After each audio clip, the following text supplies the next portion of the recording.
Hello everyone, it's Hugh here, and for this video I thought I'd talk about how to survive and hopefully succeed at A-levels.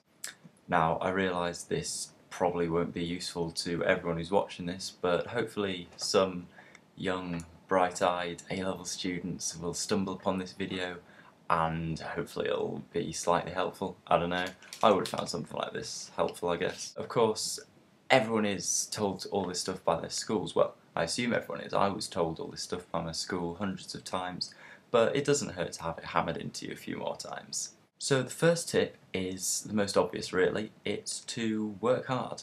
It's pretty self-explanatory really. A lot of people can coast through GCSEs and without working as hard as they should, myself included, and you don't really want to be doing this at A-level. It won't work basically. So A-level isn't compulsory education, or it might be becoming compulsory education soon, I don't know. But basically, there's no point being there if you're not going to work hard. It's your choice to be there, or at least it was until now. I think they've changed it now, whatever. So yeah, there's no point being there if you're not going to work hard. And it's worth realising that teachers are on your side. If they set, it seems weird to say it, but if they set you homework, then there's a reason for it. And that reason isn't because they hate you and they want you to suffer, most of the time anyway. It's probably because it's helpful. So the second tip is don't be afraid to ask questions, however silly they may seem. It's always better to ask a silly question and be laughed at by your classmates than to not understand something, just keep quiet about it, and then a few lessons down the line you end up building on that and you've got no idea what's going on. So never be afraid to stick your hand up. Take a risk, ask a stupid question. We all do it. I've done it so many times and it's embarrassing, but hey, get over it. We all do it. The next tip, I'm not sure if it applies to everyone, it's to read around your subject. I certainly had to do this because I do sciences. There's a section on the final biology exam where it's impossible to get full marks if you only include things that are on the syllabus.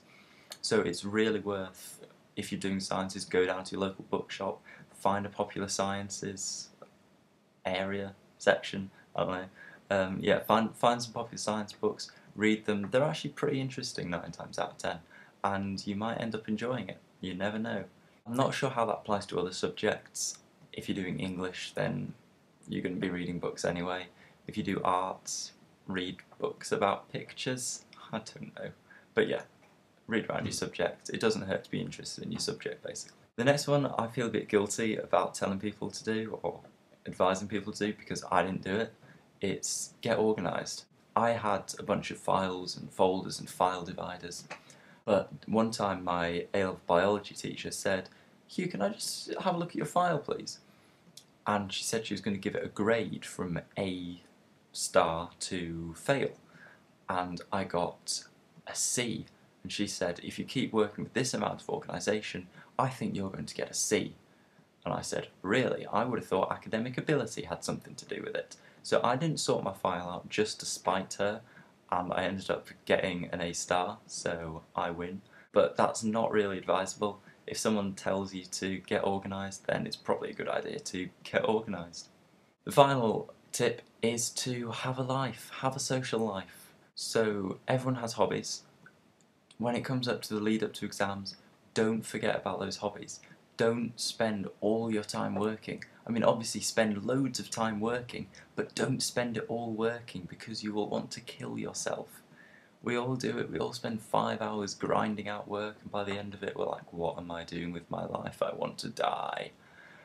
But if you have a hobby that you can take a break from work for half an hour, then do it.